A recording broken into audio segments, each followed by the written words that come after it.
Plastic കുപ്പി വെച്ച് നമുക്കൊരു ചെറിയൊരു പൈപ്പ് ഉണ്ടാക്കിയെടുത്താലോ?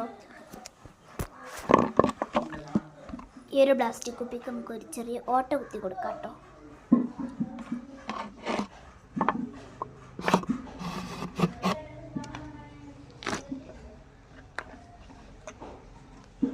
ഇനി നമുക്കൊരു സ്ട്രോ എടുത്തിട്ട് അതിൻ്റെ ഉള്ളിൽ തിരികെ കൊടുക്കാം.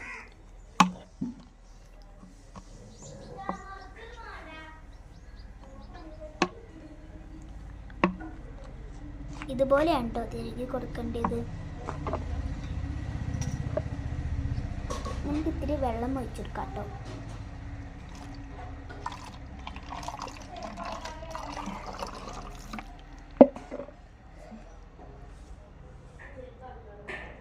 ഇനി ഇത് താത്തുമ്പോൾ ഇതിൻ്റെ ഉള്ളിൽ കൂടെ വെള്ളം ഇങ്ങനെ വരും കേട്ടോ.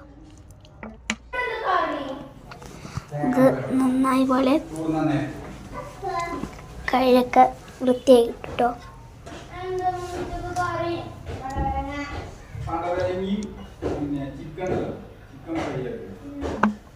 ഈ വീഡിയോ നിങ്ങൾക്ക് ഇഷ്ടമായോ? സബ്സ്ക്രൈബും ലൈക്കും ചെയ്യാൻ മറക്കല്ലേ.